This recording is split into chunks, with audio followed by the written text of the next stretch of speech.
Hi, everybody. Hi, everybody. Welcome to Chicago IANDS.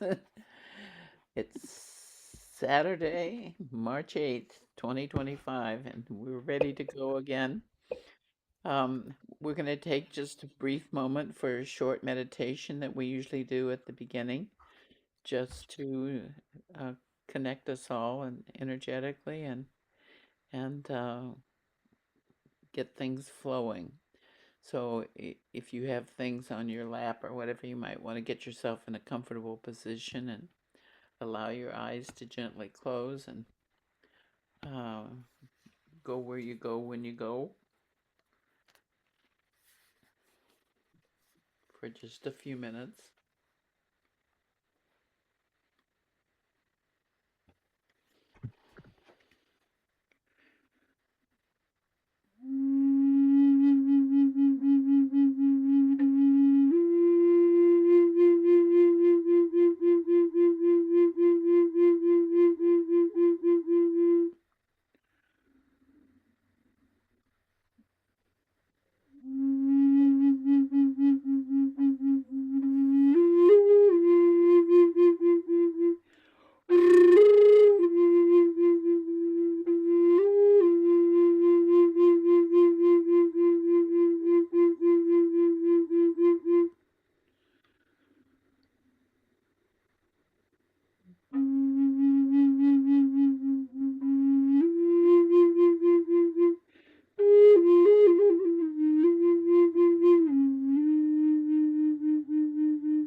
Welcome back. Wow. I think we've got everybody turned off. Somebody was turned on. Heidi, it looks like yours is still on too. So if you're not muted, please mute yourself. Okay, now, briefly, I just wanted to mention next month, we're having David Young. David is a flutist and musician, very talented guy. He's an author. He's had all kinds of interesting connections with the other side in the past, and he's written a book about Jesus and Mary Magdalene, which is very interesting, and he has got lots of good information. So he's very entertaining. I'm sure you'll enjoy him, so please join us next month.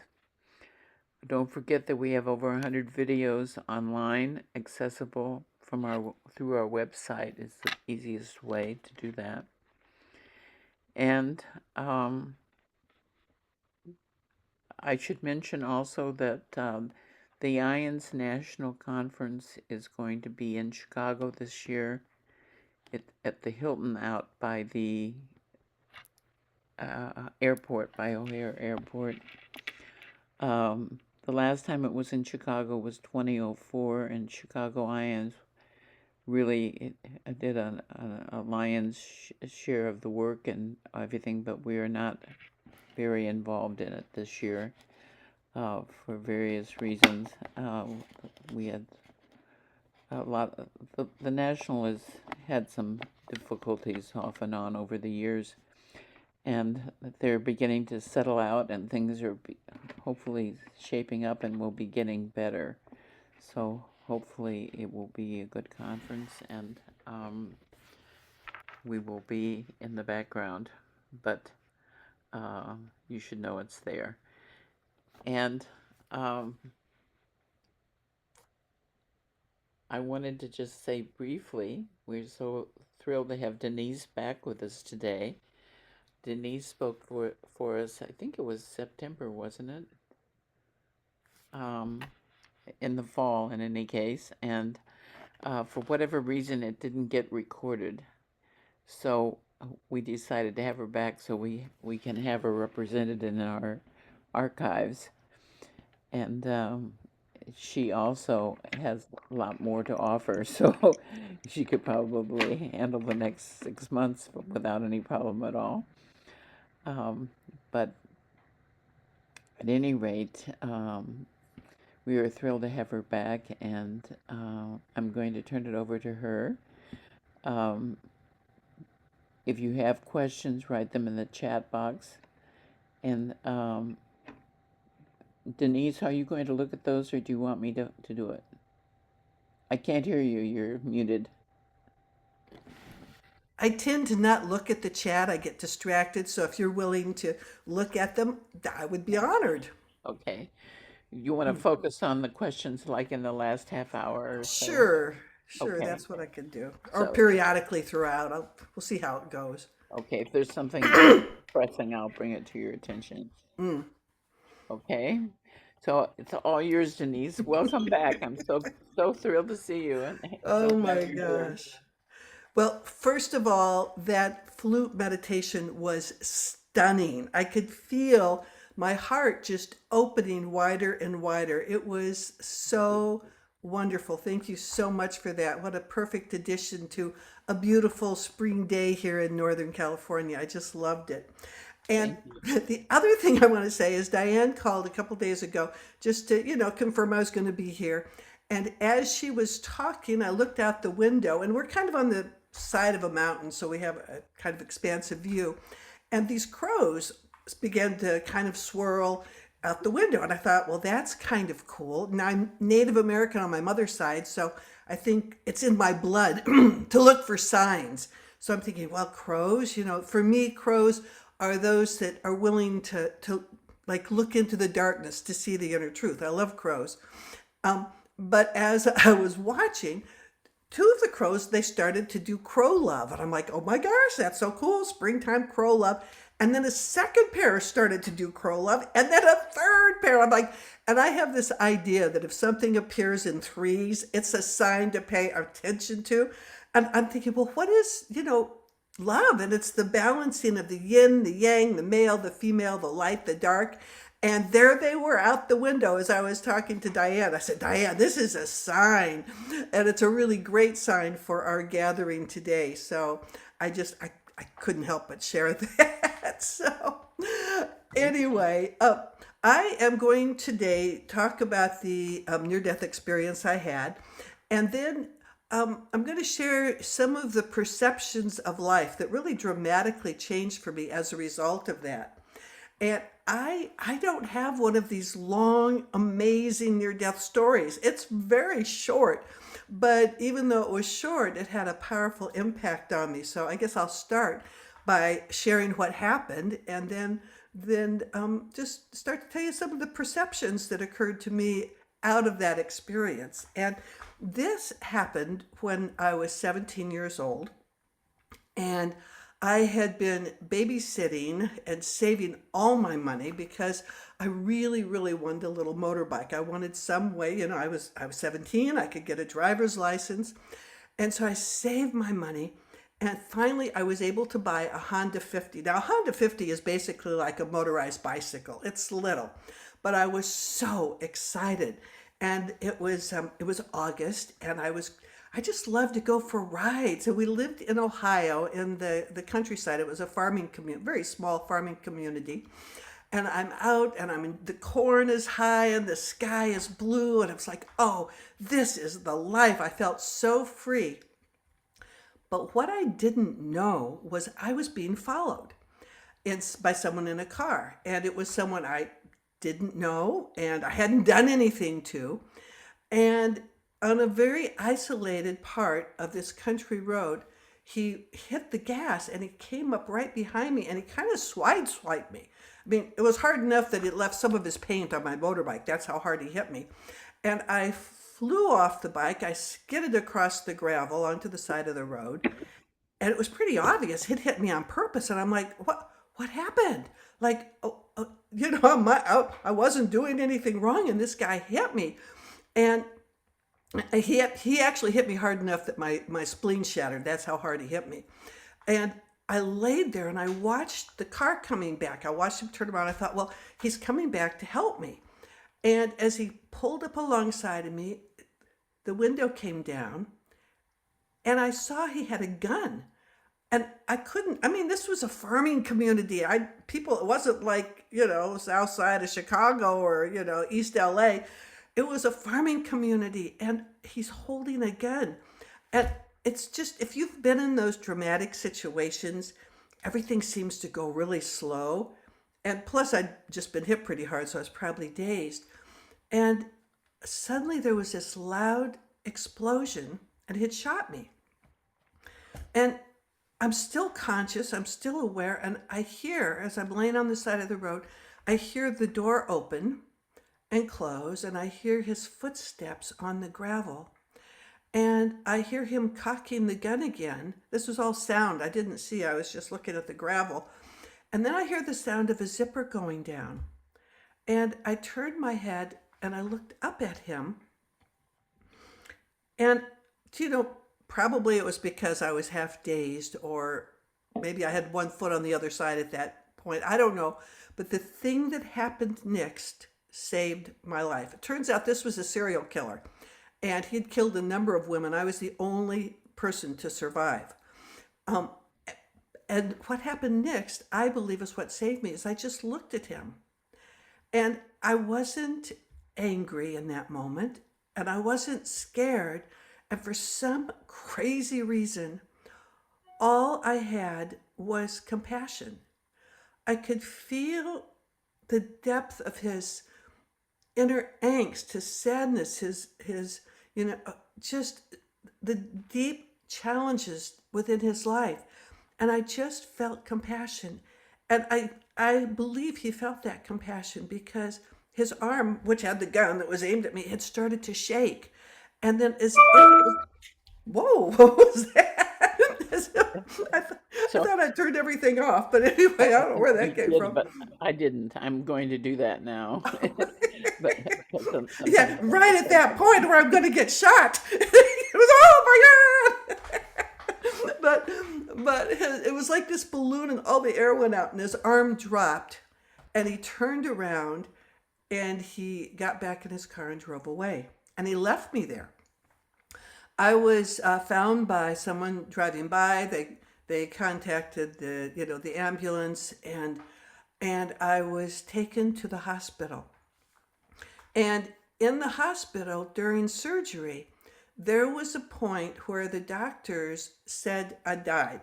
And it wasn't, I mean, some people have very long near death experiences. This was probably just 4 minutes. It was short, but 4 minutes is 4 minutes if you're thought to be dead.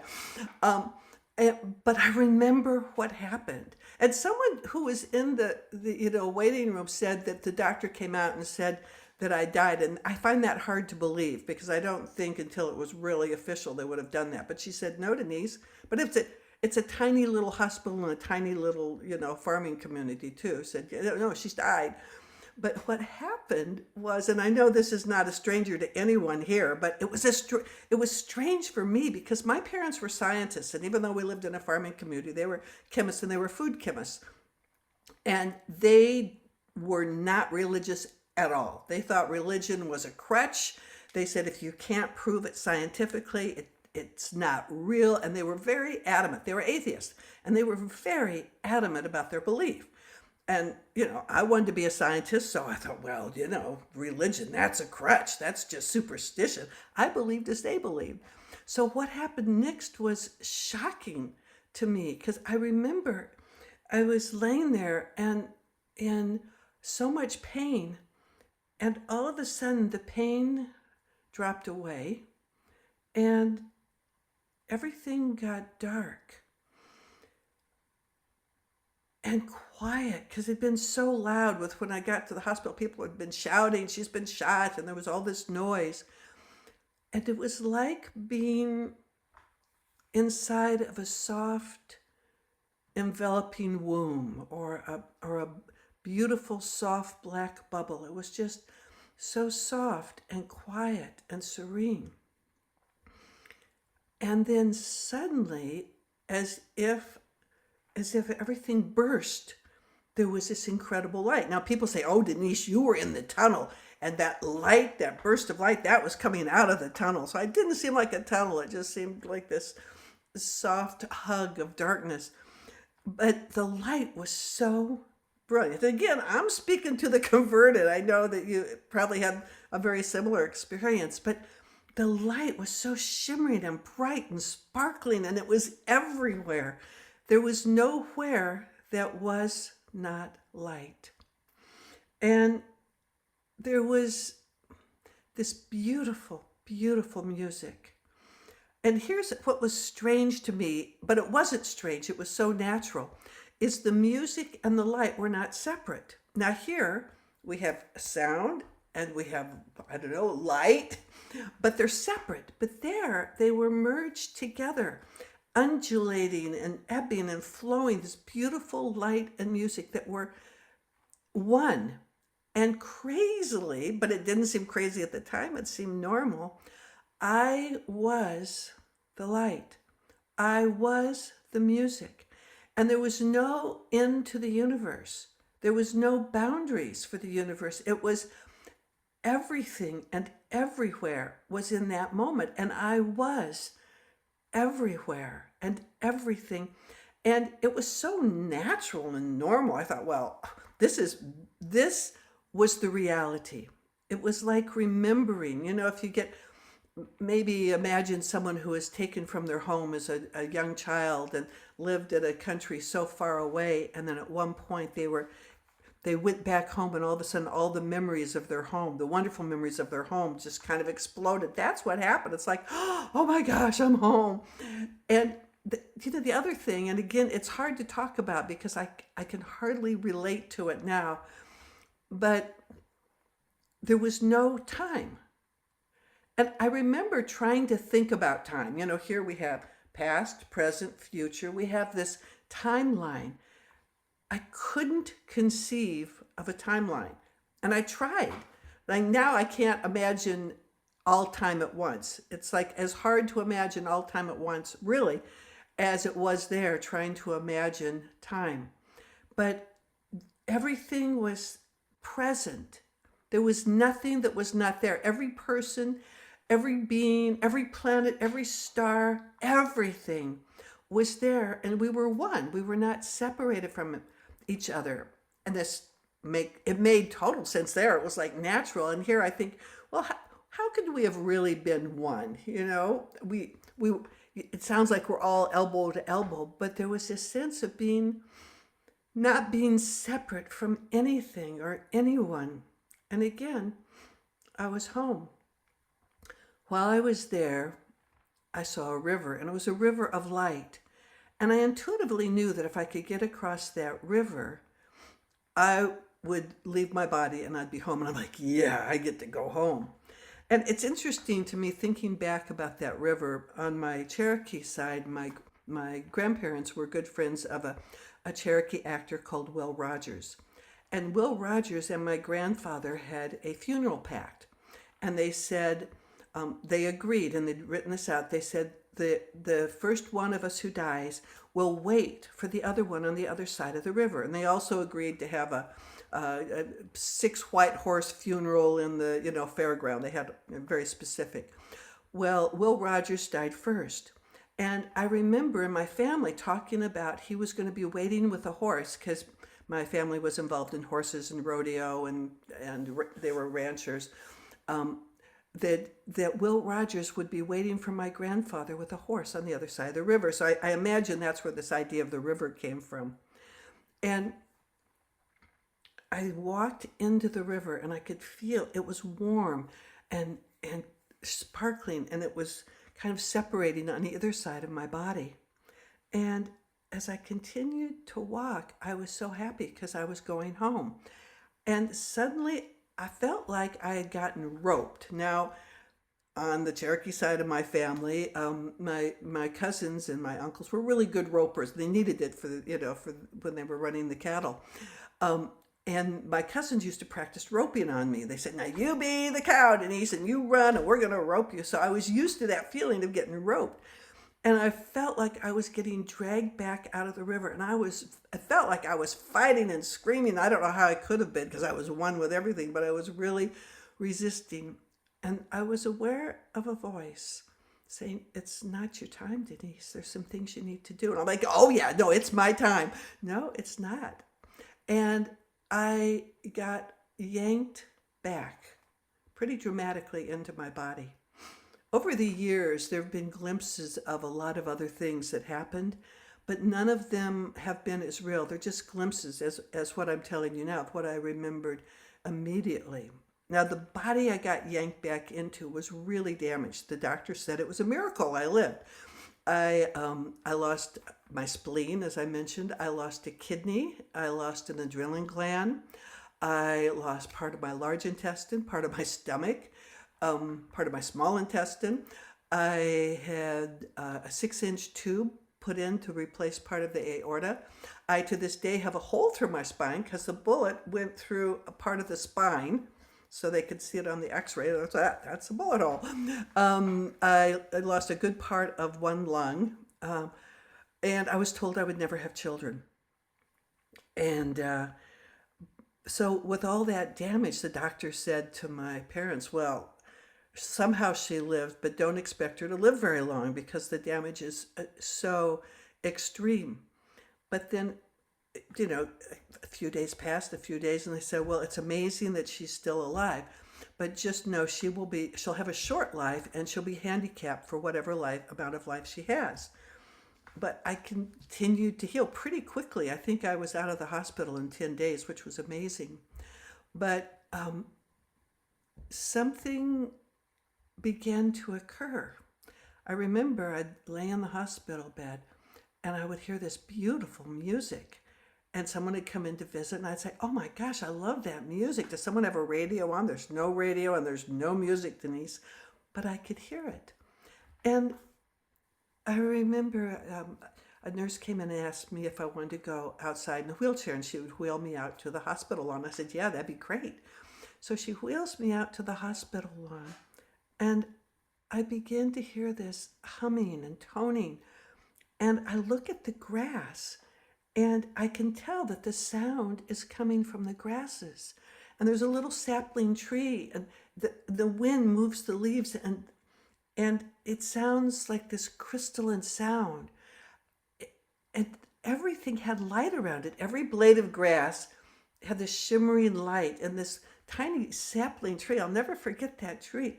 I could hear the sound of the water and the nutrients coming up the tree, and the sound of the sun on the leaves as it absorbed the sunshine and the oxygen and the light around that little sapling tree.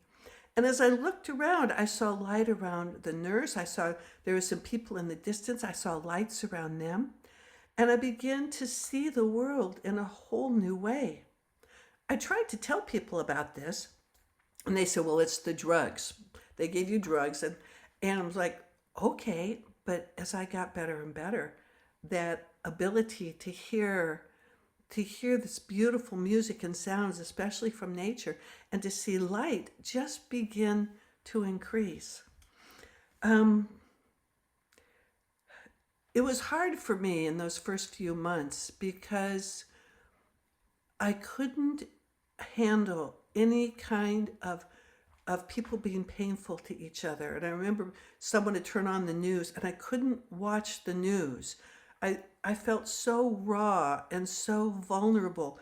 And the idea that people would hurt, because on the news it's like mostly negative, people hurting each other and people being unfair to each other. I couldn't watch it. It was too painful. It was too sensitive. And I remember I was in a car with someone, and they were just probably going speed limit, but the speed was freaking me out. I wanted everything to slow down, and I had this yearning for home. I was so homesick.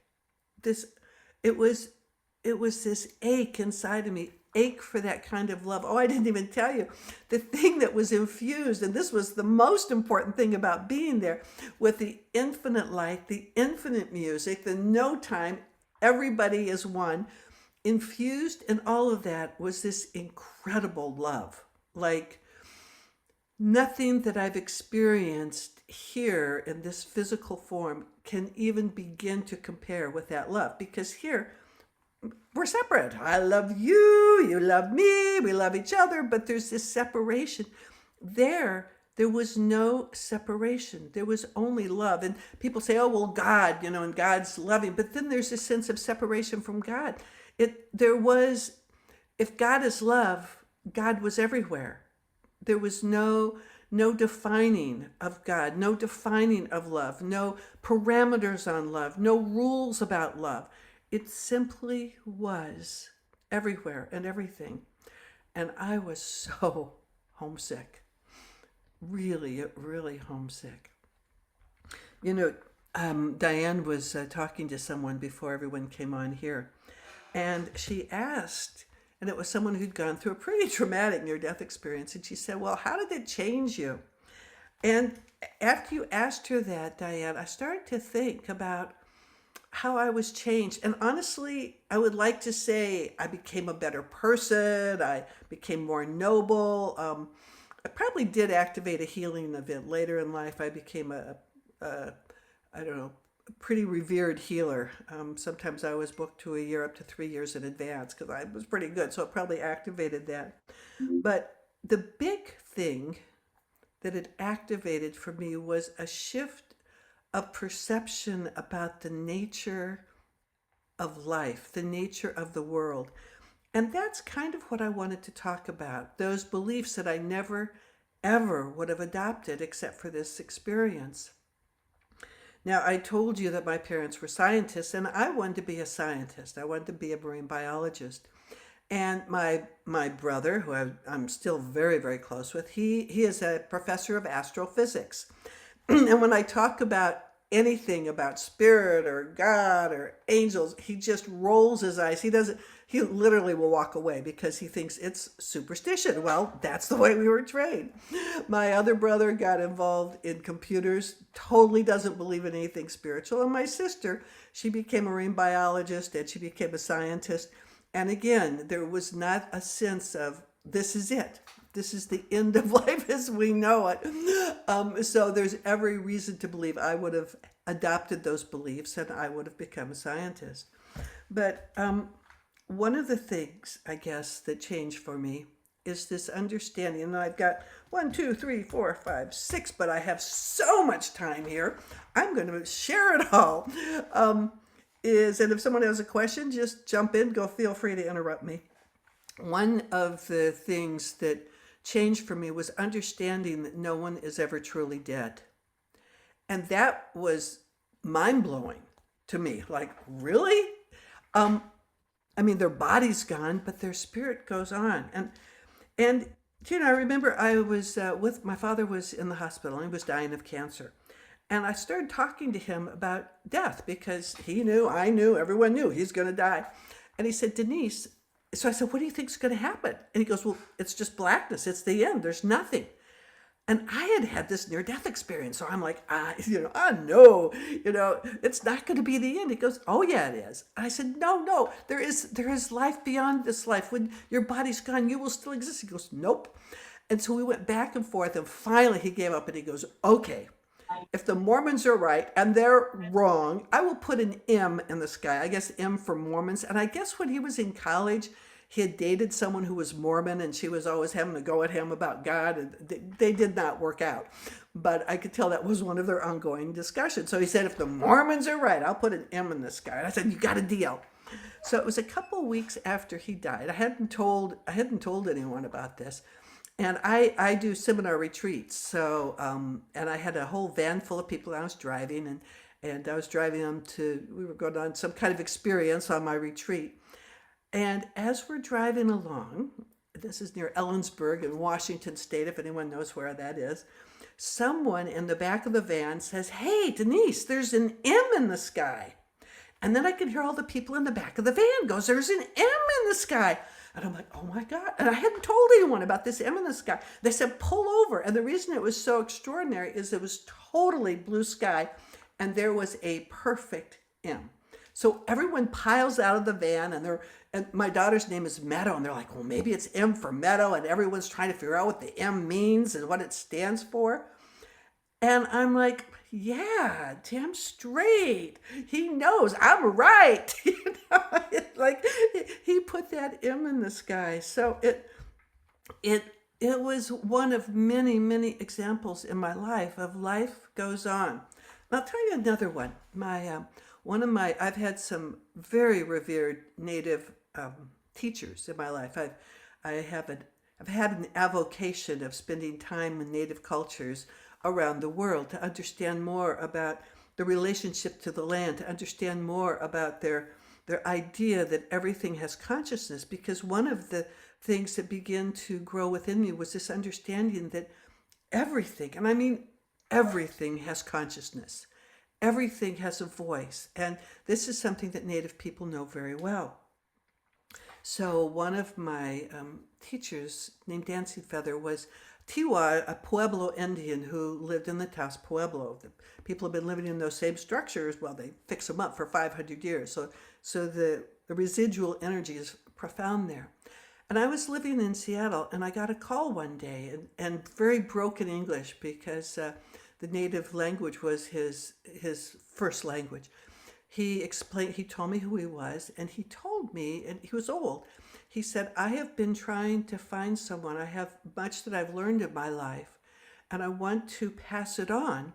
And all of the young people, they only want new cars, televisions. They're not interested in the old ways. And he said, I read an article about you. And I was so surprised because I didn't even know that an article had been written in, New Mexico. And he said, for 1 year, I kept it in my pocket and I've gone into the kiva. And the kiva is this underground meeting place and it's circular and it's where ceremonies are done. And he said to pray on this and to ask, because you're not of my tribe, and you're a woman, but to see if you're the right person. And he said, Spirit keeps telling me that you are. So this began a long mentorship. I would fly down to New Mexico, and I had a pretty busy life, and I had a young daughter, so I wasn't able to get away as often as I would like. And he began to teach me of his way, his understanding of shapeshifting, for example, his understanding of communing with the earth and the creatures of the earth, and so much more. And he, as I mentioned, was old. And at the end of our mentorship, he was in the Santa Fe Indian Hospital in Santa Fe, New Mexico. And he said, please come and visit me. He said, I'm dying. So I went to the Santa Fe Indian Hospital and I sat with him for days. And I felt so sad that I hadn't taken the opportunity to learn more, because all this ancient wisdom was dying with him. And it was felt like the end of an era. Now, those in native cultures really want the old ways. They want to learn the old ways, but at this particular time, they did not. And so I thought, I've got to find out what the most important thing is of all of his teaching. This is my last opportunity. So I said, Dancing Feather, what is the most important thing you would have me know? And his eyes had started to almost get a white covering, and and almost kind of turning blue, and he didn't have much strength, and he beckons me, and I get closer, and he beckons me closer, and his mouth is next to my ear, and he whispers these words. He says, Denise, keep it simple. I kept my ear there because this could not be the great last message of the master. And he said, no more. Keep it simple. In that moment, I was disappointed. Later, in the years later, I realized how profound these words were. When I said goodbye to him, I was so sad. And I opened the door for the hospital. And there had been a great drought in the land. And as I stood by those big doors in front of the hospital, I began to cry. And I looked overhead, and there were these dark clouds. And as I cried, the rain seemed to come down and bounce off the dust. If you've ever seen like really dry dust and the rain hits it, it bounces. So I started to run to get out of the rain. And there was this kind of, unfortunately, because native bodies didn't have generations of being used to alcohol, a lot of cultures, there's a challenge, a problem with alcohol. And in New Mexico at that time, a lot of Native Americans would overuse alcohol. And there was this man, an Indian man, sitting in the dust, and he was kind of leaned over, and I assumed he was like so many who drank too much. And as I ran past him, it was like there was this steel rod in his spine, and he stood up and he looked at me, and his eyes looked exactly like my teacher's, and he said, I won't forget. And what he's referring to is his very, very last words to me as I walked out of his hotel room. I wish it were a hotel room, his hospital room. He said, Denise, wherever you are, wherever you go, I will be there. And so when this seemingly drunk Indian just jumped up and looked at me with those eyes that looked just like Dancing Feather, and he said, I won't forget, I knew he was affirming his promise to me that wherever you go, wherever you are, I will be there. That something remarkable happened after this. I would teach and I would talk about Dancing Feather, and I would talk about his promise, wherever you are, wherever you go, I will be there. And what happened, and it was happening for me as well, is feathers began to appear. They would appear at a time when you had a decision to make, as if to say, go this way, not that way. They would come as an affirmation of, you're doing well. I'll give you an example from my life and then an example from a couple people's lives. And what I found is when I talk about Dancing Feather and the feathers, it's not uncommon for the people I share about him and about the feathers that are left as a gift, as a promise. It might begin to occur for you as well. I remember it was shortly after he died, I needed to get a new car. My husband said, well, what about a Subaru? And I said, I don't want a Subaru. And so he said, well, just go and test drive one. It's not going to hurt. I'm like, okay. So we go to a Subaru dealer. And we opened the car for the test drive, and there in this brand new car is a pretty good sized feather. And David, my husband, goes, "Oh, it's a sign." I'm like, "No, no, it's just an accident. I don't know how it got there, but it's an accident. I don't want a Subaru." Fair enough. So over the few weeks of trying different cars and nothing is quite right, he goes, "Denise, just try a Subaru. I don't want a Subaru." Finally, I said, "Okay, I will go try one." We go to a completely different dealership, a completely different car, open the door for the test drive, and there is a feather. So I bought a Subaru. So to me, that was like, okay, dancing feather. And I love that car. It was like the best car. So these kind of things begin to happen for me more and more and more. Sometimes it was just to say, "Hey, you're doing well, keep going." But when I told people, I remember one woman in Finland, I was teaching in Finland, I told this story. It was a weekend workshop, so people would come in for the Saturday and then they'd come back on the Sunday.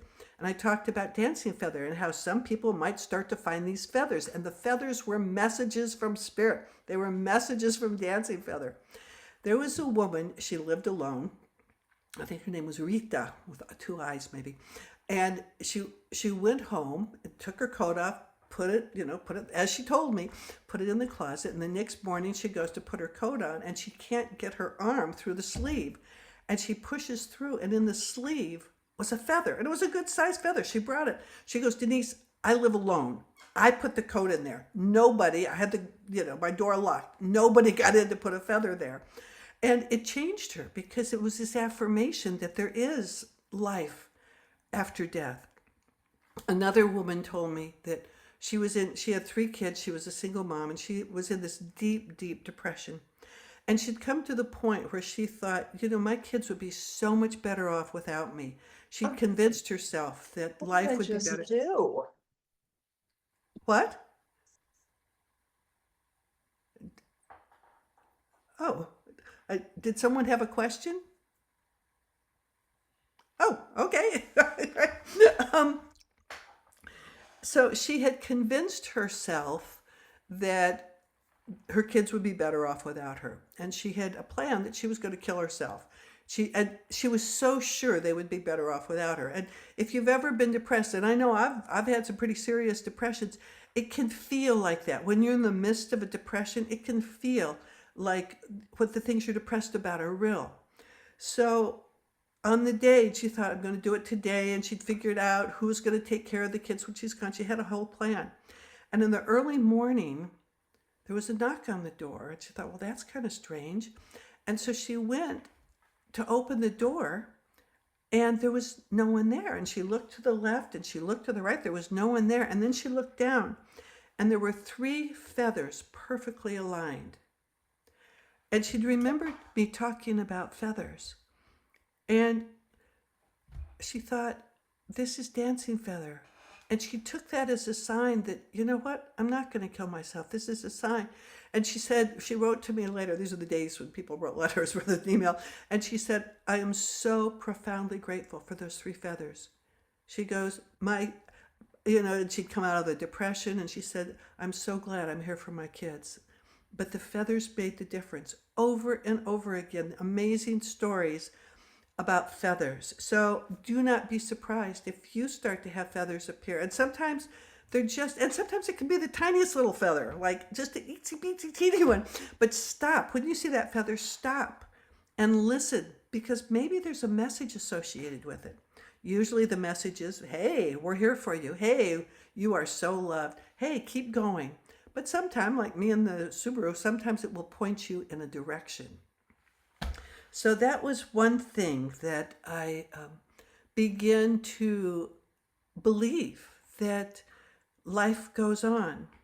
Another thing I began to believe in is this idea of guides, that there are those in the realm of spirit working with us, loving us, guiding us.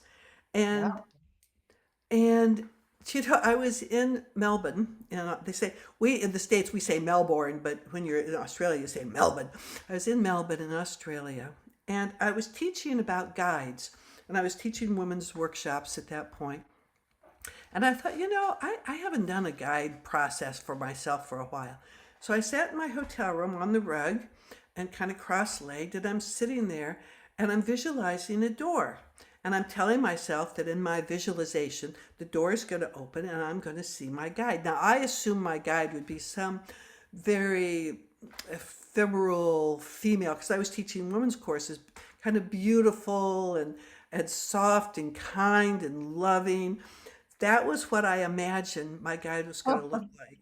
And when that door flung open, and it flung open, this huge big Viking stepped forward. Now, what was interesting is in that exact moment, there were three lighting fixtures overhead.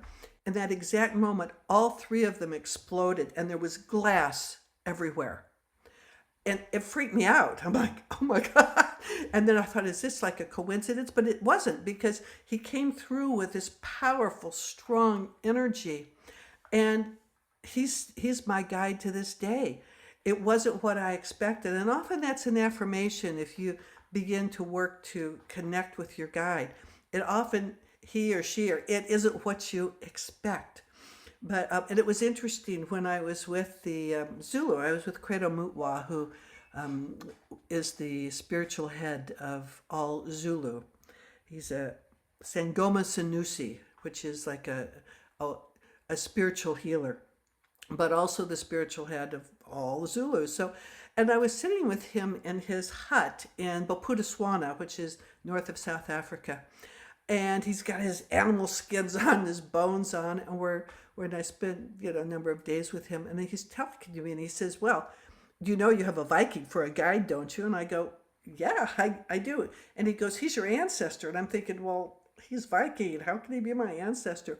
And he said he was one of the Vikings. And now this is a guy wearing skins. And he is, Credo Moot was this amazing guy. He has like a consciousness unlike anyone I've ever met. Like at one point when I'm talking to him, he jumps. I'm like, Credo, what's going on? He goes, "Oh, the French just did an underwater bomb in, someplace." He felt that. He knew it. He also knew Cherokee. Like, I don't speak Cherokee. I know some Cherokee words. So he's speaking Cherokee. And he said, "Now you know the word for father." And I happen to know the word for father in Cherokee is a Doda. And he goes, "Yeah, we have a Doda in our Zulu language as well. Isn't that interesting?" Like, that's how, not educated. I mean, maybe he only made it to third grade, but this consciousness that it's so amazing. And so when he said, and he actually painted the Viking on a scarf, which I have, and he said when he was one of the ones that went to the Americas, and he had this whole tracing of how he had married, and I did some research where the Vikings had landed and where my ancestors originally were in the farther north before they migrated. Anyway, I'm like, oh my God, So sometimes when you work with guides, sometimes they are your ancestors as well. And that was something else that I became aware of, this idea of your ancestors are here with you too. And that we are just a small sprout on an old root. And they've done a lot of research with this idea of the ancestor syndrome, and maybe you've heard about it, especially in France. But this idea that the trauma of the ancestors will travel through the genes, the energy of and the emotions of your ancestors will travel through the genes. Now you'll know things like, red hair travels through the genes, and an imbalance in one particular organ will travel through the genes, the physicality, but the trauma traveling through the genes, it gives credence to this idea in cultures around the world. There's ancestor worship, because the idea that we can tap into that wisdom that is available on the other realm. And I'm talking to you about some of the perceptions that I gained I never would have had except for that near-death experience. When I was with the Aborigines in the outback of Australia, and I was with King Colbun, and King Colbun was the elder, one of just a few elders, when the Queen of England went to Australia. This is one of the elders that she met with. And he'd taken me out in the outback because he had some things he wanted to teach me. And one of the things he was telling me is, he said, we can tell who a person is, what ancestor they were, by their art. He said these young children, they start to do the artwork, and every ancestor's artwork is very specific, and they use only certain patterns. And the children, without even being taught, we'll do these patterns, and we know, oh, this is uncle, this is auntie, this is, great grandfather. This idea that the ancestors are here, that their spirit weaves its way through us. Another perception that I had that I would have never had was this idea of past lives. Those moments when I was thought to be dead, I had an awareness that this is not the only life we've had, that we have been here again and again and again, sometimes male, sometimes female, sometimes rich, sometimes poor. And it's not, some people think karma is like, you're getting higher and higher every life, you're getting higher. I look at it more like a jigsaw puzzle. Every life, or like let's say a gym, a faceted gym. And every life is a different facet that allows you to learn and to grow. The thing I've taught in 25 countries, and the things I'm most known for are my past life regressions. And I love doing past life regressions because people get such amazing results with them. I was teaching again in Melbourne. I've taught in a lot of countries, but this is also a story from Melbourne. Is the a woman was having, I ask people when they come to the events, I say, what is it in your life you'd like to change? Where intention goes, energy flows. What do you want to shift? What do you want to change? What's not working for you? And it could be that past lives will hold the key for you. So this was a woman, she, I think she was in her late 30s. She'd never been able to get into a relationship. She just couldn't, and she felt like something was blocking. And she had this feeling of this ache for a relationship that she'd never experienced, but this idea that somewhere it's out there, my true love. So she had this experience where she had been in love with someone in a past life, and it was a man who was married, and he loved her, she loved him, but his wife in that life was very ill, and it was a long lingering illness, and he was not going to leave his wife. So they never consummated their relationship, but they sent love letters back and forth to each other. And in her mind, this is like the perfect love, because of course they just write letters, they can't spend time together, the perfect love. But she died early in that life. So I died with this unrequited love feeling, which had come back in this life. And it's not uncommon. The blockages you have in this life can be traced back to a past life and can be healed by going back to that life and shifting it. Well, she did something even more dramatic than just shifting it in her mind. She said, oh my gosh, Denise, I think I know where that house is. She goes, it looked really familiar. I think I know that neighborhood. So she went driving around and she found the house. And it's like her heart, she told me her heart was pounding. She's just sitting there, in her car outside. And I was like, oh my God, oh my God. She goes, I have to do it. I have to do it. So taking all the courage that she could, she goes up the steps, and I could almost feel her fear. And she said she was so scared, but she knocked on the door and she was ready, and it didn't open right away. She was ready to run away. And then the door opened.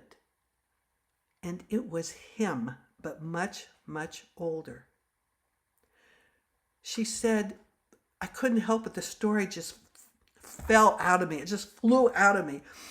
And he was quiet, and he beckoned her in, and he took her over to a desk. Now, his wife had long since died. He had never remarried.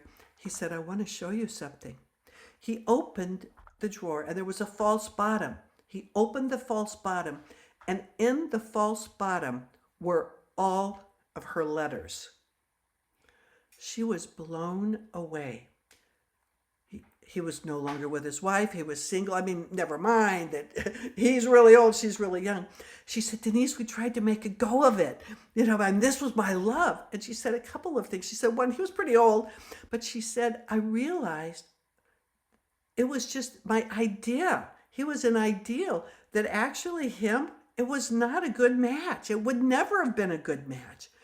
So she was able to heal. And then she wrote to me a few years later, said she got in a fabulous relationship, and it was based in reality, not this idea of unrequited love. But I share this story with you because it gives validity to this idea that you have been here before, and you will continue to exist in different forms in different ways.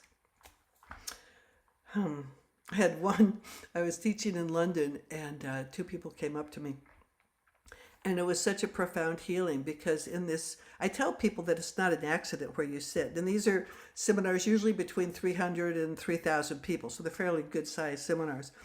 And they came up to me at the break. They, as a man and a woman, they'd never met each other, but I did say it's not uncommon. You will sit next to someone you've had a past life with before, even if you've never met them. And the woman told me in this past life, and I don't know anything really about the history of London, but I think during the time, there's a guy named William of Orange or something. Anyway, during this time, the man was a woman, and she was living in a small village, and the woman was a man, and in that life was a soldier. The soldier had come into the village and had raped this young girl. So now the man is a woman and the woman is a man. And after the regressions, I have people share the stories. And as they shared the stories with each other, there was so much synchronicity. And the man was sobbing, and the woman was sobbing. They were just sobbing. And she said, remember, she was a he, said, "I'm so sorry. I am so sorry." And he, in this life that was the woman, was like, just the profound healing that occurred. And as a result of that, and again, it gives credence to this idea that you've been here before. It's one of the things that I would not have ever had that perception except for that near-death experience. Let's see. Something else that I would not have believed at all is about UFOs. And I mean, the world is such a remarkable, glorious, complex universe. There's so much here. Now, I told you my brother, who I'm very close with in every regard except when it comes to my spirituality. I was talking about a spirit encounter. He just recently came to visit. I was talking about a spirit encounter, and literally in the middle of my conversation, this is maybe 2 weeks ago, he literally got up and walked away. It's like, I can't believe you believe that stuff. But so when I tell him about this UFO experience, he's like, you just made that up. And I'm like, well, my husband was there. We both had a pretty close experience. He goes, no, it was an illusion. It was hallucination. So that would have been me, except for my near-death experience. But I have a daughter. We have a daughter now. My husband and I have been married for 51 years. And if you remember, the doctor said she will never have a child because of the severe damage that had occurred from being shot and hit by a car. But, and I kind of thought, okay, I'll never have children. I didn't really, I didn't even plan on it. But we were living in San Francisco at the time, and we had taken our old beat-up truck and driven up the Jenner Coast, which are these road kind of winding along the cliffs of Northern California. My husband had gone fishing, and it was a beautiful day, and I just sat up on the hillside above the cliff. I think he was fishing on the Russian River, maybe. And I just was thinking about God, and I was thinking about spirit. And I was reading this book called Oversoul 7. I don't know if you ever heard of that, but by Seth, Jane Roberts. And I just felt just so full. And I was thinking about the near-death experience and what I'd experienced. And so I was quiet that whole day, just thinking about the realm of spirit and love and all that infinite love I had felt when I was thought to be dead. And this sun was setting, and we got back in the truck, and we're heading back, and the stars are coming out, and it's getting dark pretty quickly. And as we're driving along the cliffs, I look out, and I'm on the ocean side because we're in Northern California. We're going back down to San Francisco. And I'm looking at the stars, feeling the awe of the universe, and I see one star acting really weird. And it's kind of moving like a satellite, but then it stops, and it makes a 90-degree turn. I'm like, okay, that's kind of interesting. And then it comes back, goes forward, stops, makes a 90-degree turn. And I said, David, you're going to think this is like really weird, but there's something that looks like a star or a satellite, but I think it wants us to turn around. And he's really tired. He's been fishing all day in the sun. He's like, Denise, it's probably just a satellite. I said, no, it's not a satellite. He can't see it. It's on my side. And I got really, really insistent. And finally he's like, oh God, okay. So he turns around. He hasn't seen it because it's on my side. And now it's on my side again, but now it's on the inland side, doing the same thing. It's going fast, stopping, and now it's turning inland. And I said, David, it wants us to go inland. If we come to a road, you got to go inland. He goes, Denise, what are you talking about? I said, so I got really insistent. And there was this little road off to the side. And I said, we got to take this road. And he's just getting madder and madder. But I was insistent. So we go down this road. And as I'm watching the star, it's getting brighter and brighter and brighter and coming down. And finally, David, my husband, he just stops. And I said, it doesn't want us to stop. It wants us to keep going. He said, I haven't seen it because it's on your side, you say. We're stopping. And so I'm like, oh my God, I can't believe he stopped. But I jumped out of the truck. He actually got out of the truck and he's got peanuts. And he's leaning against the truck and he's eating peanuts. And I'm watching this thing come down. I don't expect you to believe this because if someone told me this, I probably wouldn't believe them. I don't know why we're all programmed up to believe people's UFO stories. And it's totally, absolutely silent. And it's coming down, down. And just like you see in the movie, it's got the little lights around it. And I'm standing in the field and I've got my arms up like welcome, like, like you do. Oh, welcome. But here's what's, at that point in my life, and probably to this day, I really wanted to be of service to others. And I kept saying over and over again, because I could sense and feel that there was a consciousness inside of that. I could feel and sense, if you're like, have you ever been sitting someplace and someone walks behind you and you don't hear them, but you can sense and feel them? It was kind of like that over and over again. Help me help people, help me be of service.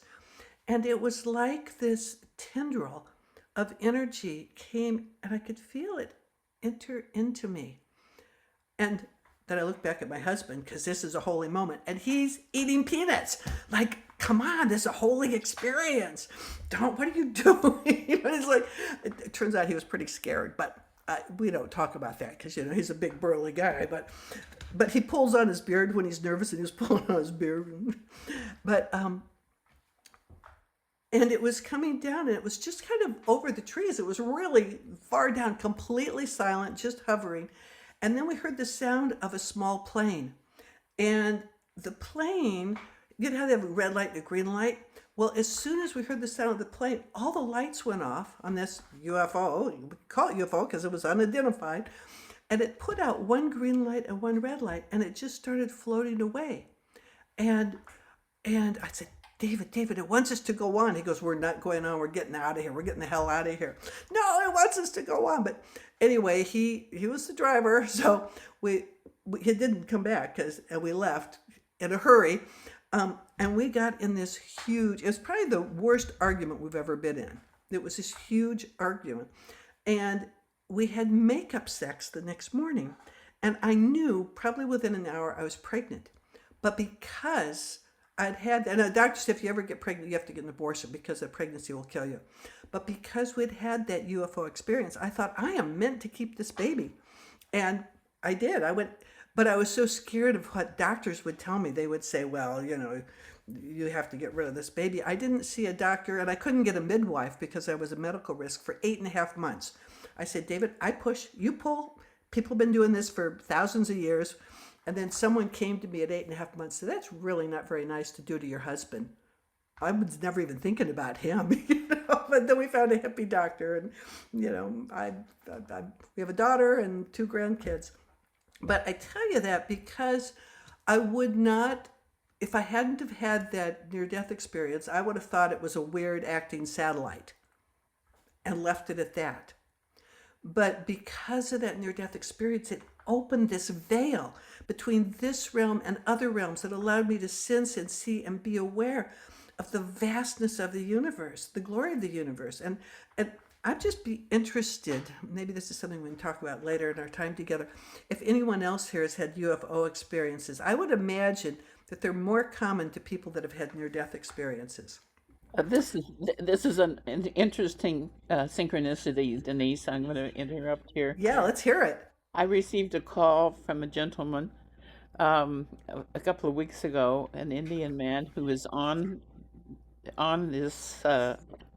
He's in the gallery today. His name is Nikhil Shah. Nikhil, do you want to add something here? Because he has been in touch with UFOs since he was 17. He communicates with them all the time through telepathy. Are you there, Nikhil? Will you join? It's very synchronous the whole way. Yeah. I Oh, mean, there's Nikhil. Hi, how Hi, are you Nikhil. guys?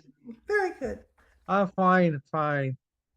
Um, so basically, um, in 1982, fall of 1982, I'm at the University of Illinois getting my software engineering degree, and fall of 82, I got a nervous breakdown at the campus, and I kind of just went along with it. Um, the nervous breakdown was pretty severe. Um, and I came home. A couple of days later, I hear um, some sentences and stuff like that from. At that time, I thought it was the FBI. Um, and then they were downloading information into my head, um, saying that we're not FBI, we are CIA. And then they went to NSA, NASA, other um, organizations, and and yeah, that was the start of me having contact with them. And uh, just a couple of years ago, I started writing stuff down, journaling stuff down.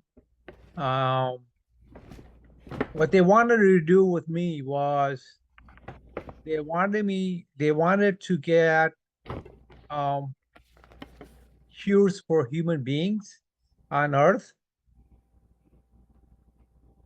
Yeah, Shoes? yeah. So um, I was um, going through my university. I got my degree, and yeah, that's my book. this is his book. Oh, wow. Great title. I can't see it very well, but it's Yeah, available from it goes, Amazon. yeah. Um, so the story goes on. I um trying to get, it was hurting, by the way, from the first day. My brain was hurting me a lot. But in essence, they have found cures for Alzheimer's, Parkinson's, I mean, many different kind of cancers. Um, for me, and they're saying that there are some other people who are out there like me, who they have done genetic experimentations in real time, in real life. These people, uh, they don't uh, they don't give any break. There's no break on Thanksgiving or Christmas and holidays. Um, but it hurt a lot. In the brain, it hurt a lot. Um, and last couple of years, it's tapered down a little bit, but it still hurts. Sometimes they come, and yeah, they come, and they do their experimentations, and they find all the cures for for these diseases that we have. Um, and I'm kind of just thinking nobody ever thought about like we have reverse engineering of UFOs, but not many people have said that um, that they are doing like experimentations, and there are other people out there like me. I think we have to come out and talk more about it. Um, so yeah, that's a story of my 42 years with them, and fully telepathy from 1991. Um, and obviously they follow me um, from their physics, their science, their technology, and their main intention is to find all this stuff from me and others, finding out cures. And um, I mean, our body, our mind are very complicated things, and we have many, many cures that we have to achieve.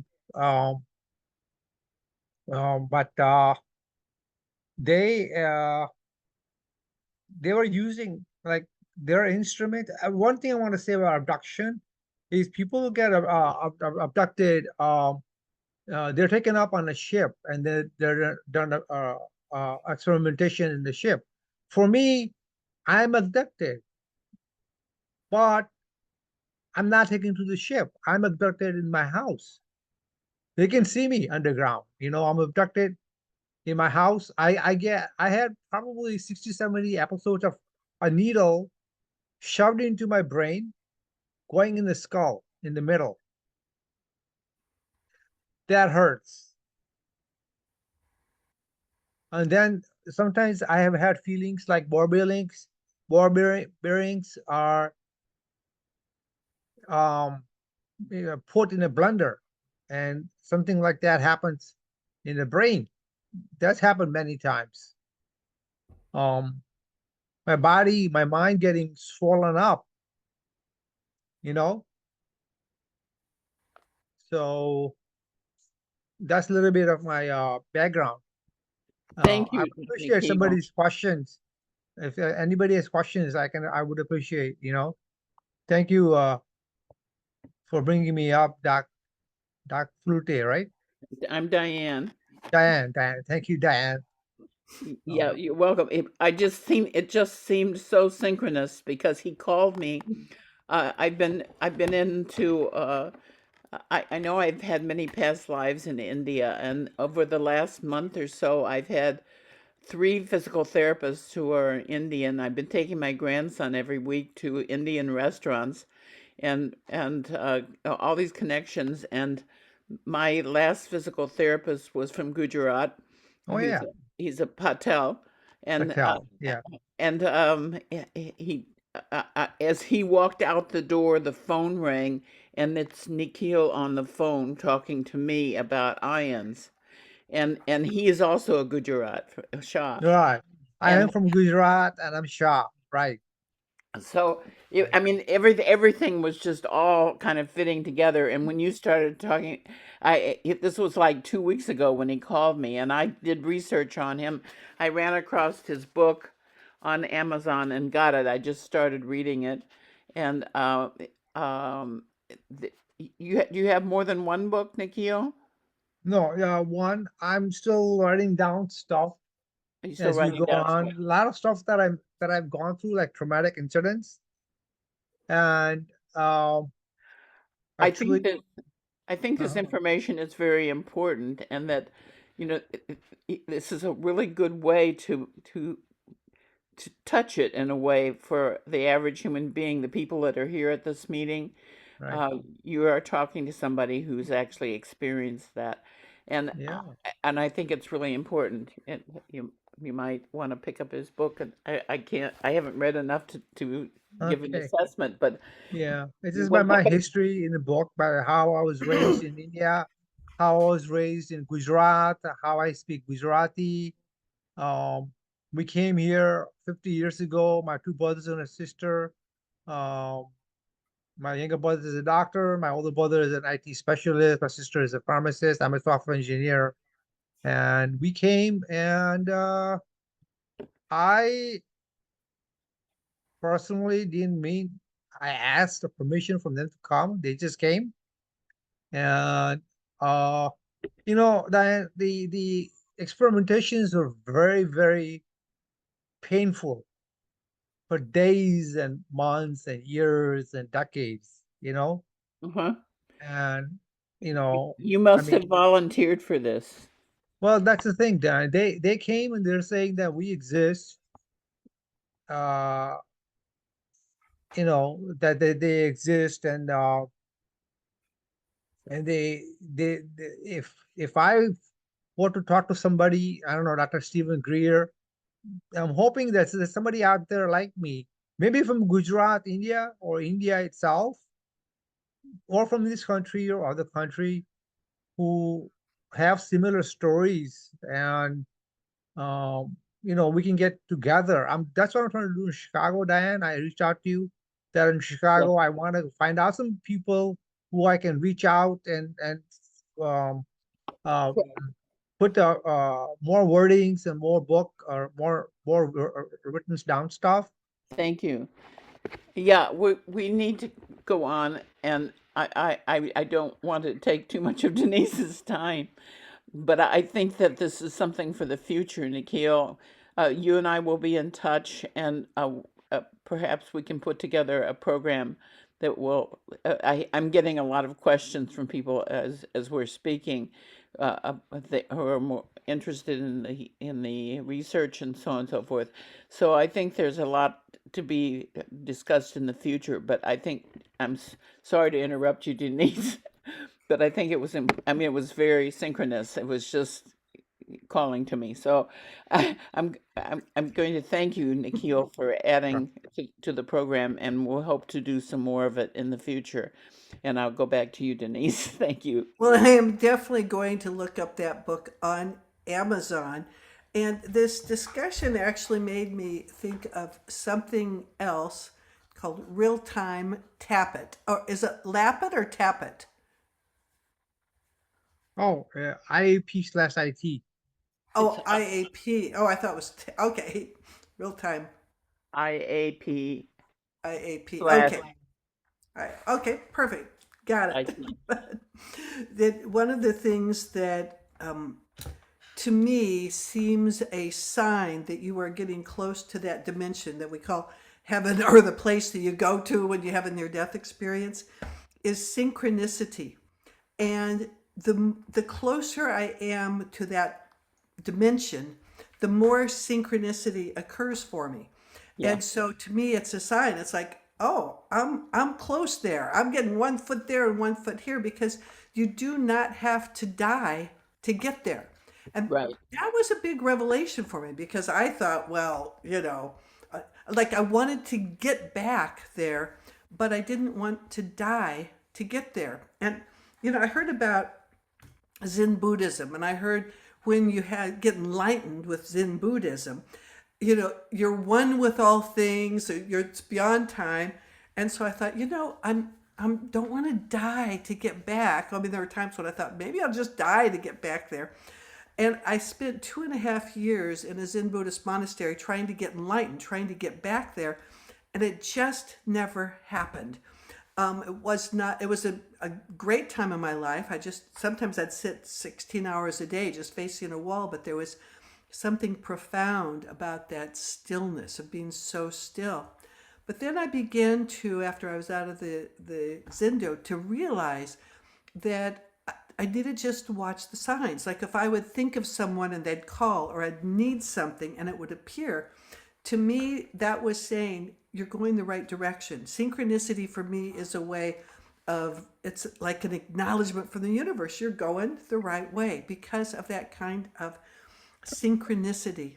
Um, Another thing I wanted to mention, and then I'm going to open up for questions if there's any questions. I don't know, is something that I call energy strands, and it's my belief that we each have these strands, cords, filaments of energy that connect us to everything and everyone, every star, every mountain, every human being, that there are these connections. And some of these connections are really strong, and it can be like a freeway or a highway. Like if you say, if you're really close to someone and you buy the same thing at the same day, or you both have the same feeling at the same time, or you know what's going on with them, that's because there is an energy strand between you and that other. Some of these energy strands are powerful and positive, and some are kind of negative. Maybe if you had a bad breakup and they get angry at you, that anger can travel on that strand. But I never would have understood about the energy of strands. I wrote a book called, I've written, I don't know, 22 books, but one of my books is called Energy Strands because it talks about the way that energy works. And I never, ever would have understood that except for having had the near death experience. Sorry, I get so astonished. I don't know where it's coming from, but It's coming from because I'm not muted at the moment, and oh, okay. it's coming in into my computer. I don't know how to stop it. Okay, well, I will just know there's a reason for it. It's kind of a wake up Yes, call. there's Um, a and what happens with those energy strands is that we will be drawn to people who share a particular frequency with us. And I'll give you an example. Um, so I was teaching what I called imagery dance, and it was this course where you do visualization and you dance, and we just brought, there was a retreat, and the vans had come with people from this course I was teaching, and someone started talking about, she goes, I just keep thinking, she'd been in the military in Florida, and she'd had a really, in her past, and had a really bad experience with her commanding officer. And on the van to the retreat center, she was just talking about, she goes, I've just been thinking about this person that I had such a horrible experience with. And the person next to her said, well, hey, we're going to be dancing. Why don't you just imagine you're dancing with your commanding officer? And she goes, okay. She goes, maybe that'll heal, because it was a really traumatic event for her having to deal with this, what she felt with this oppressive officer.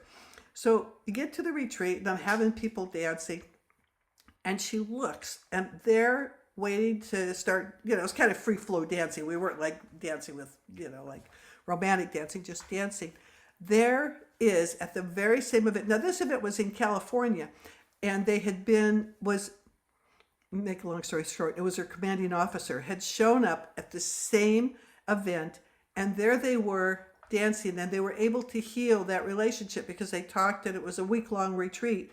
So they talked and communicated and worked it out. But that is an example of those energy strands that you have between other people, and you might not see them for a long time, but there's ways to discern what those strands are, and to plump up the ones that empower you, and to kind of cut off or delete the ones that do not. So anyway, does anyone have, so that's I don't know that it shifted me. I still had a lack of self-esteem. I still had a lack of confidence. I still had incredible self-doubt. You would think all of that would have been blown away by that major spiritual experience of near death. It did not, but it did shift my understanding of reality. So I don't know if there's any questions. I'm open to hear it all. I'm going to go back up here, see if we can pick up. There's a few of them. Um, Someone made the comment. There's Oh, you know what? There was one big thing I wanted to talk about. I put it at the top of my list and I forgot to talk about it. oh, please Oh, do. oh God. And I would get off of this. I'm thinking, how could I have not talked about this?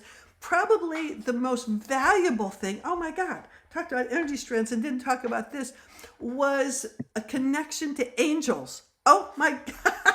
I'd love to talk about it, and then I will be happily take those questions. Is when I was in the hospital. Now, mind you, this is someone who wanted to be a scientist, believed, as her parents did, that there's nothing after life, there's no spirit, there's no God, there's no ghost. There's no angels. I am in the hospital right when I was shot, and I'm in so much pain, and there's a little button to push to get a nurse, and I was in so much pain I couldn't even move to push the button. And I kept thinking, I wish someone would come. I wish someone would come and help me. And I heard the door open and close and heard someone walking over, and they put their hand in my hand, and all the pain went away. And I fell asleep, and I was so grateful. I thought it was a doctor or a nurse had come in, and I thought, that is so great. And every night after that, a hand would come in my hand. It wasn't always the same hand. I remember one night it was like a child's hand. But that was the beginning of my connection, understanding that angels are real. And even if you don't believe in angels, they're still real. They are, and all you need to do is think about them, and they come. You just as a way to activate more angelic energy in your life is just think about them.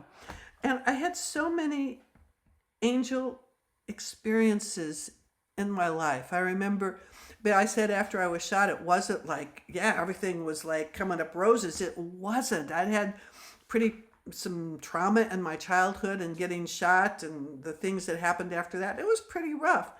And so after, well, like, no, I was going to tell you why it was so rough. You just have to believe me. It was really, and if you heard me, you go, yeah, that was rough. It was really rough. But after high school, all my friends went off to college. I didn't have the money to go to college. I had no support, so I moved out of the house into a tiny trailer on the side of the freeway. I was washing dishes at this truck stop, and it was just hard. And the guy who had shot me was a really, I will tell you a little bit, it was a really big case because he had killed all these other women, and everything depended on my testimony, because an eyewitness testimony, the bullet from his gun matched the bullet in my body, the paint from his car matched the paint on my motorbike. You would think it would be a slam dunk. Oh, someone who knew him, he didn't live in the area, but someone who knew him had recognized him following me. So you'd think it would be a slam dunk, but it wasn't, because in this tiny little, just a few thousand people farming community, pro bono lawyers from New York, this huge team just descended on this tiny town. How could you get off the guy that recognized him, the bullet matches?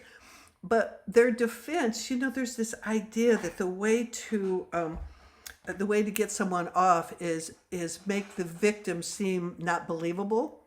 So they made up all this stuff, and it was in the newspaper. They said that I was going to sex orgies with people of other races. Well, it was pretty much a white town, and I was a virgin, and I think I just barely kissed a boy. So it was in the newspaper, and people in those days believed what was in the newspaper. It said, oh, Denise is, she goes to sex orgies. And then they said I was taking drugs. I mean, I hadn't even smoked a cigarette, but it was in the newspaper. And then it said I was a communist. I couldn't even spell communism. There's like a few thousand people in this town, but that was probably the worst. So he got off, and I got rejected by an entire town. None of my friends were allowed to talk to me. Literally, I would walk down the street and people would cross over on the other side. I had not a friend in the world. And my dad was gone by that point. My mom freaked out. So I had nothing. I had nobody. So that gives you a little bit of one of the things that was so traumatic. And I'm washing dishes in this hot, tiny little room. And I just think that's it. I'm killing myself. Life is not worth living. So, like I said, you'd think it would be all great after my near death. It was not. So I decided to go drown myself in the Maumee River. It was November. It was cold. And so I leave my little trailer on the side of the freeway, and I walk across a park to get to the river in the middle of the night to jump off the bridge to kill myself. But as I'm walking through the park, and the park there's a kind of a street light, and underneath the street light is a bench. And there's this kid sitting on the bench. He's about my age, and he's sitting on the bench, and his head is hanging down. Now, at that point, normally you would never go up to a single woman, would never go up to a single man in a park in the middle of the night. But I thought, what can he possibly do to me that I'm not going to do to myself in a few minutes? And so I sat down next to him, and I said, are you okay? And he said, no. I said, well, tell me about it. So he starts to tell me this long story and tell me he's on his way to the bridge to kill himself. Never occurred to me that that was a coincidence. Now, I had never really heard of anyone killing themselves off that bridge. You know, farming community, it's not something in those days that usually happened. But it didn't occur to me. But as he talked, I kept saying, listen, you're young. I know this is awful what you're going through, but you have so much to live for. You can make it. You can do it. And he's like, yeah. And I said, yeah. And I felt better and better. And I got up off of that park bench, and by that time, the sun was starting to rise, and that snow that had looked so dirty looked glowing pink. And years later, I thought, that was an angel. That was an angel. And angels can come in many forms. Angels can come invisibly. Like when I was in the hospital, I'd feel the hand.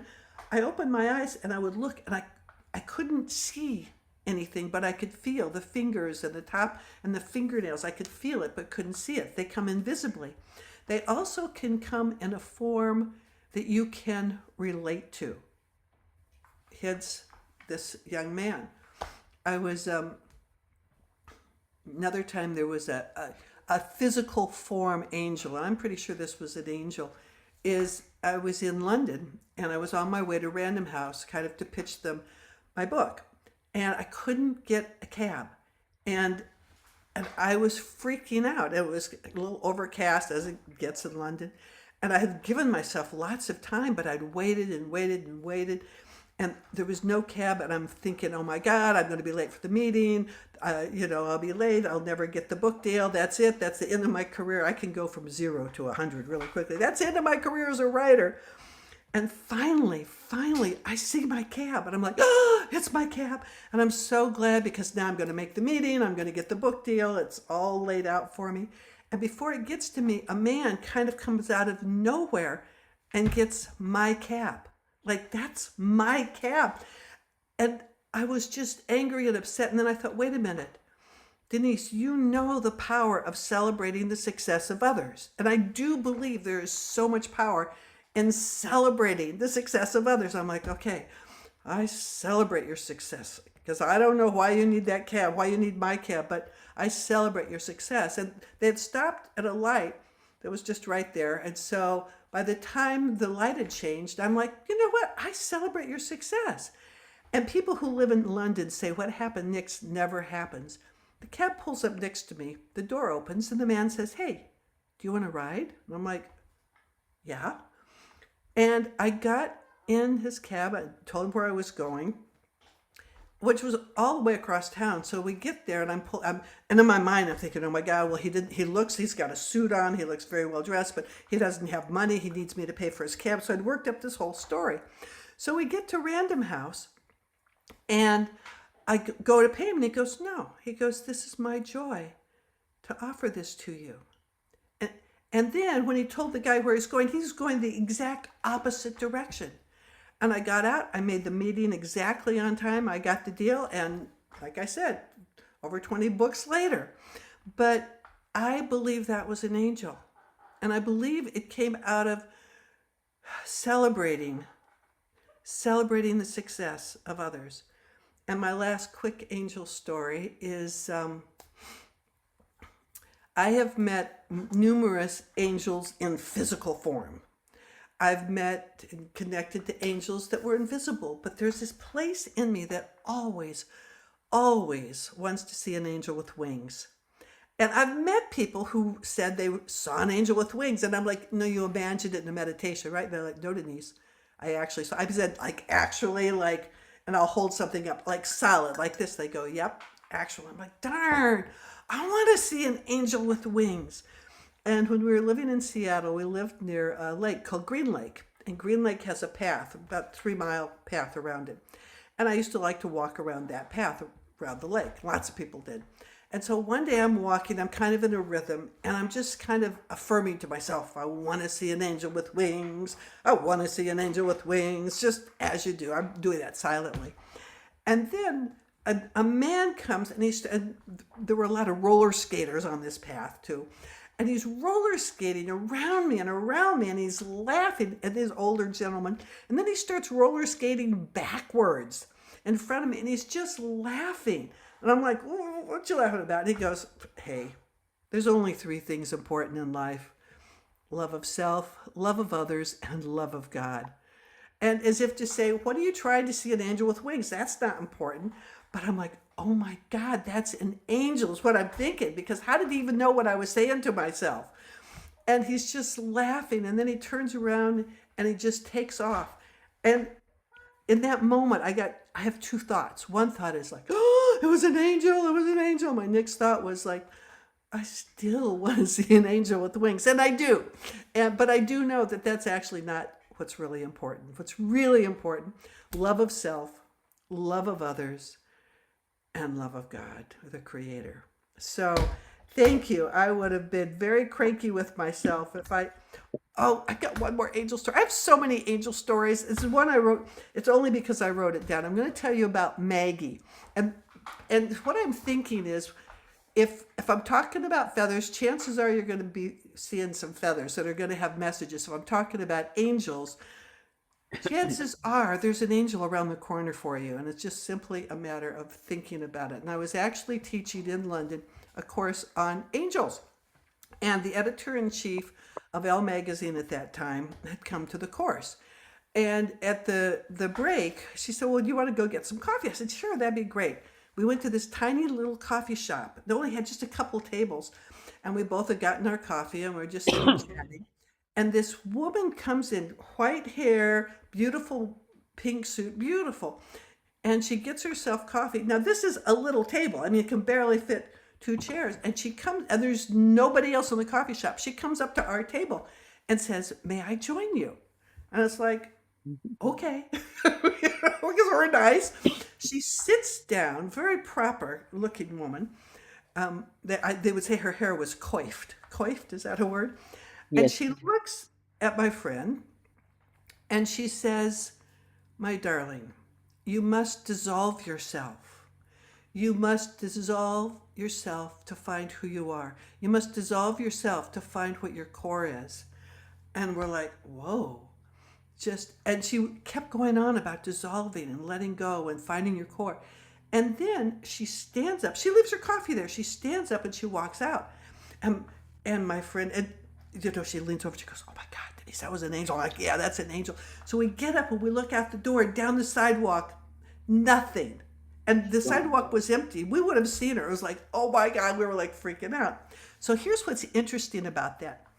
My friend was very like important, just if you're an editor in chief of a major woman's magazine, and people would recognize her. But what happened was there was this company called Benetton. Is that a clothing? I think it's called Benetton. Anyway, they were putting these shock ads in that they would show a bunch of starving, with AIDS, sick and died, and they would put these horrific pictures. She found out they weren't giving money to AIDS or giving money to refugees. They were just using these, and she made an executive decision to pull the ad. So there would be a space, and she said, Benetton wanted to put this in, and I decided not to. Well, this did not, I mean, she was making a stand but this did not go over well. So she got fired. And she also lost all of her friends because they're like, well, you're not important anymore. Her husband divorced her. She got really ill. So she didn't have her health. She didn't have her husband. She didn't have her fame and fortune. She didn't have her job. But she kept remembering the words of the angel. You must dissolve yourself. You must dissolve everything and find out who you are. And she said those words kept reverberating back to her. She moved to another country, eventually became a very well received journalist in a whole nother field. But it took that dissolving, and it came from an angel. So punctuating my words now. Now I will not be cranky with myself. Wonderful. Wonderful. Okay, now I'm ready for questions and or a meditation if you'd like that. Okay. There's a couple of comments here before questions. Vivian, who said that she saw small feathers scattered on the hood of her car today, Oh, I and love that. she said she's been kind of down and low energy, and she's so grateful for your message. Oh, thank you, Vivian. Thank you so much. I love that. And then Brian said there's interesting research around intergenerational trauma. So Yeah. if somebody wants to follow up on that. And Yeah. Sarah Here's asked, something. Here's something interesting about that trauma is they did one of the things they researched was with mice because they wanted to see using my poor little mice about trauma traveling to the genes. So they had one generation of mice where they would give them a little shock, poor little mice, and at the same time they would smell something called bitter cherry. So there was association with shock and bitter cherry. Then they had a few generations where there was no shock, no bitter cherry, but generations later, when the mice would smell bitter cherry, they would have a very strong emotional reaction. So this gives credence to this idea that trauma actually travels through the genes. So carry on. okay, Good great. point, Brian. Sarah asked, are guides consistent throughout a person's life? So that is really interesting because sometimes you will have one guide that will stay with you, birth to death. Sometimes you will have situational guides. You'll have a guide, maybe you get into art and you'll have a guide who just is a phenomenal artist or a writer or and they will come and be with you just during that particular time. Exactly. Sometimes they will just show up for like one event. I remember I was in, I don't know, the Southwest, and an employee of my friend had been in a pretty serious accident, but he was okay. But he said, "I just feel so strange. I feel like I can't. I'm just out of my body. I feel disconnected." And so, he just laid down. I said, "Well, let me take a look." And all of a sudden, this little tiny wizened Native American woman comes and I could get a sense of her. And she said, "Lay on him." And I'm like, "This is a young man. I'm a young woman. I'm not going to lay on him. You lay on him." And she said, "That's what we do. When a Native American would fall or hurt themselves, we would lay on top of them to get their spirit back in." So I said, "I'm not going to touch his body," but I got on top of him with my arms and legs kind of holding myself up. And all of a sudden, he took this deep breath and then he just relaxed. And he said, "Oh," he said, "I feel like I'm back." Well, I talked to Dancing Feather and I told him, he goes, "Oh, yeah. You know, our shamans, our medicine, they've always known that. If someone has a bad fall, you just lay on them, gets their spirit back." So sometimes there will be a guide. That was a guide that just came in for that one event. So sometimes situational, sometimes, and animal allies too are a kind of guide. And in native cultures, they actually work more with animal allies often than they do guides. So you can also, and your animal ally can be the same for your whole life, but you can have more than one at the same time, or one will appear and then another will appear. As you evolve, your guides will reflect that evolution. So I hope that's helpful. She also asks if someone dies, can they then become one of your guides? Absolutely. And that's not uncommon to have Right. someone that you're very close with. Just they're like, "Hey, you know what? I'm here. Yeah, you got this, honey. I'm here. I'll help you out." Yeah, that's my experience also. Um, James asked, he said, I've also heard that psychic abilities are genetic. Um, for example, according to several books, most Jews are psychic, myself included, but I've also heard that we can still develop it. Any opinions of whether or not it's genetic or not? Yeah, I don't have any opinions based on anything but my intuition about um, psychic abilities being genetic. They certainly artistic abilities are genetic. Certainly musical abilities can be genetic, and certainly psychic abilities can run in families. Hmm. And at the same time, I think anyone can develop it. And the biggest blockage to psychic abilities is not believing it's possible. And as a culture, we have the collective unconsciousness that said, "Well, no, if it's not real. Facts are what's real." If you go to your boss and say, "My intuition says we should go in this direction for this particular project. I've dreamed it. My sense is, my intuition says, my psychic ability says," and the second guy comes and says, "Boss, I've run the numbers. Here they are." In our culture, you're going to go with the guy who runs the numbers usually. So we are not culturally motivated to listen to our dreams, to listen to our psychic abilities, and hence they don't grow or expand. But to the extent that you can believe that you're psychic, you can practice, get a deck of cards and just, kind of touch the top. Does this feel like it's, red or black or whatever? Find something to begin to work with it and expand your ability to believe that you are psychic. And as you believe you are psychic, your psychic ability will expand, from my opinion. Yes. Thank you. Thank you. Ben said, and I'm not sure whether this was for you or Nikhil, you said you have a cure for cancer and Alzheimer's. Can you elaborate more on that? Sure, not I have the cures. They have the cures. They have the cures. Well, we'll save that for a future meeting. But thank you, Ben.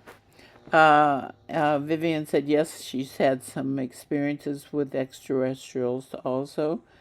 And Sarah said, I feel as though a dog I have is the reincarnation of a dog I had 60 years ago. Is this possible? Absolutely possible. It's not uncommon to have animals that will incarnate into our current animals. You know, when when I lived in the Zen Buddhist monastery, and Zen, I keep hearing a lot of interference. Anyway, if can you hear me or Yeah. okay? Um, the, Zen's hard. It's hard to sit there, 8 to 16 hours a day and just look at the wall. And there was a guy named Chuck, and Chuck was having a really hard time with it, and Chuck killed himself. And we were all like, oh my God, Chuck. Well, after Chuck died, there was a white cat that used to come around. The white cat had 6 white kittens, and all the 5 kittens were just kittens, but there was one kitten that was unusual because they don't call it meditation, when you're going to sit, they will hit a gong, and then we all need to come and sit and, face the wall. And so every time that gong went, that one kitten would come right. The kittens weren't allowed in the Zendo, it's called, the Zen monastery, but would come to the door and sit absolutely still for the entire sitting time. This is a kitten, mind you. Now, what was interesting is that kitten had one blue eye and one green eye. Chuck had one blue eye and one green eye. But then the kitten must have hurt itself because he started to walk with a limp. Well, Chuck walked with a limp. So we started to call the kitten Chucky because we knew that was Chuck. And Chuck was pretty enlightened dude, but he needed just a little bit of physicalness to kind of like round him off. So it's not uncommon for a person to come in as an animal. It's not uncommon for one animal we love to come back. They will have the same peculiarities. They'll know their bowl. They will act the same way with the ball. Whatever the peculiarities are of one animal, a cat, a dog, an animal, the incarnated one will still have those characteristics. Yes, that's wonderful. Um, Mary asks, Denise said she learned 6 big lessons. Did I miss 2? She has she has no one is ever truly alone. Everything has consciousness.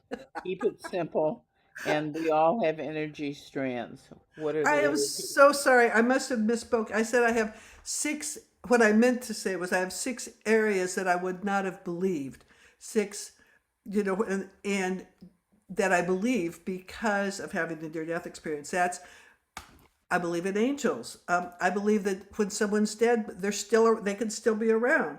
I believe that we have guides and we can contact those guides. I believe that we've each had past lives, and by traveling back into the far past, we can have an impact on our present life. I believe in UFOs, and I believe in energy strands. So 1, 2, 3, 4, 5, 6. So those were 6 things I would not have believed, except that I had a past life experience. So that was what I was trying to say, and I apologize if I didn't convey that. There's a number of comments from Nikhil in here, which I hope you all will read. I'm going to go into depth with those because we're going to do this in the future, Nikhil. Um, he Okay. did say that the ETs have control over him and are protecting him. He said, "My car will never have an accident." uh, they are also affecting his siblings and their kids. Um, and they can see, how are they able to see me underground uh, when there's a roof over his head, so on and so forth. Another question is there a follow-up to your story about those two people who were at your London meeting, meeting the one who raped the other in a past life? Did they get together later?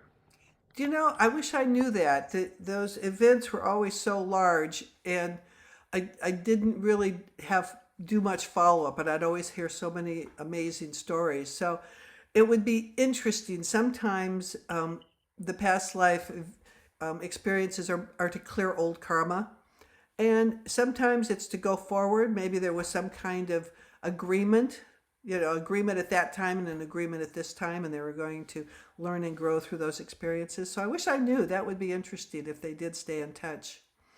Yeah, sometimes we get those answers and sometimes we don't. Get the, Yeah, but what was great was they were able to begin to heal the wound caused at that time and the subsequent beliefs about life. That usually what happens is we have a traumatic event and then we make decisions, and those decisions can carry with us lifetime after lifetime after lifetime. Also, the the commitments that we make, the vows that we make in one life can carry forward lifetime after lifetime.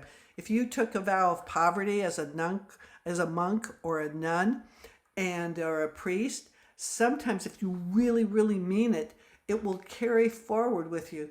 And so people have a hard time making money because they made a vow of poverty 3 lifetimes before, but they believed it so fervently that that vow will sabotage them when they start to get ahead financially. So there's value in going back and kind of beginning to understand where it all started. yeah. I believe too that we do some planning before each lifetime and decide, what of these things Yeah. what we want. What do I need to learn? Where do I need to grow? I Right. kind of look at it like this. So we're in the spirit world and we look down on all of our lives and we're like, oh, you know what? I need humility. I've had all these lives, but I really need some humility. So then we look around the spirit world and think, you know what? Will I need someone to incarnate with me so I can learn humility, because you don't learn humility from your friends. So there's Sam. Hey Sam, come here. Sam, will you incarnate with me so I can learn humility? And he's like, no, I'm not going to mess up my incarnation. It's like, oh no. Hey Carrie, we've known each other before. Why don't you incarnate with me so I can learn humility? No way. And then there's Joey. Joey, please. And Joey's like, okay, only because I love you so much will I do this for you. Oh, thank you. And so you incarnate, little nappies and diapers and bigger. Joy runs through the clouds, jumps into the body, baby body, bigger, you bigger, him bigger. And finally, you're an adult, he's an adult, and you get your first job, and he is your boss. And it's awful.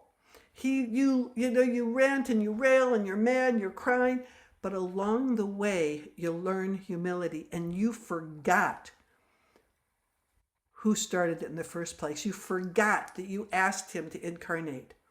And he had said, he goes, I'll do this, but you'll forget. Oh, no. Thank you. I'm so grateful. You will forget. No, I won't. But you do. So it puts a whole different bend, I guess, or a whole different view on those people that we feel that have done it to us, those perpetrators of the crimes against us. It's Right. like, yeah, maybe I chose you. So Right. anyway. Meg said several years ago, while my elderly cousin was dying, she told me she would be in touch with me after she died. I asked her how I would know it was her, and she said, um, Elsie, little cousins. Shortly after her death, I was walking down a hall I had walked down many times before in an office on my way to another office. While I was walking, I was asking my cousin, "Where are you?" On my way back, there were at least 50 pennies on the hall floor. Little Elsie, little coin. I had never seen pennies in that hall before, and I was one of two people who ever walked down the hallway, and the other person wasn't there when this happened. I love that. I love getting messages from beyond. It's like, yeah, you know. And one of the things you can do to get those messages is to have a designated sign, and you could say, "Okay, Uncle Charles, the designated sign is bluebirds. If I see a bluebird, I know it's going to be you." Or the designated sign is pennies on the floor. You can have a designated sign. It can be really strange, you know. It can, I don't know. It can be you know, a license plate from Texas or you know, something really unusual. But you designate a sign, and then they will.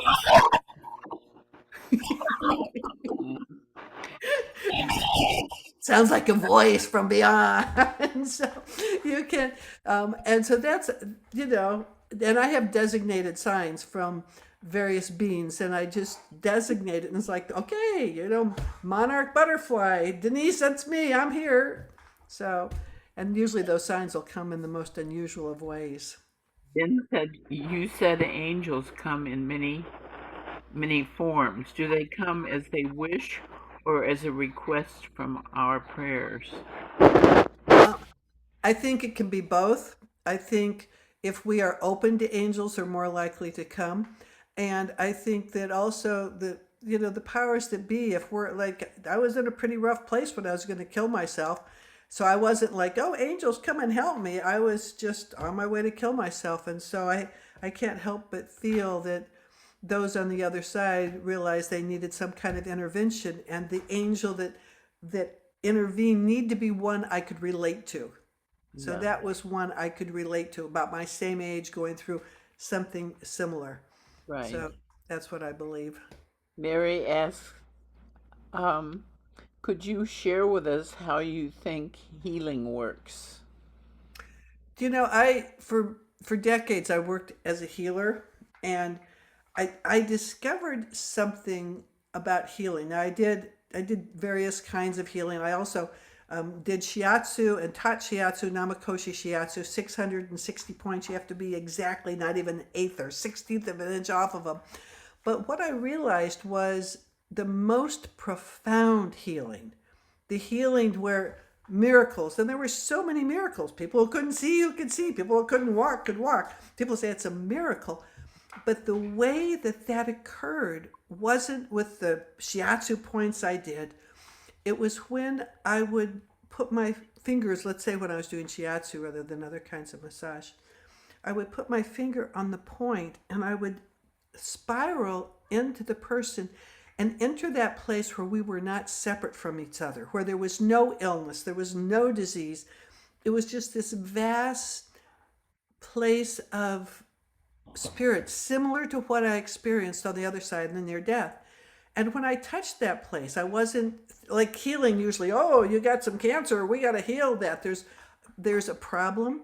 But when I would step beyond the problem into the place of we're in this together. We are not separate from each other. And I would feel this sense of being one with that person, being one with the universe, not trying to fix anything. It was at that point that the most profound healing would occur. So that's, other people might answer in a different way, but that's what's true for me. Wonderful. Thank you so much, Denise, for coming. Um, uh, th thank Mary said thank you for being such a blessing for us. Oh, thank you. Thank you, And Mary. I think that's from all of us. And Well, we thank you so guys very grateful. much. And I will see you on the other side. Yeah. Lots of And love to you all. maybe Okay. meet on this side. God bless you. All Many right. thank Bye you. bye. Bye.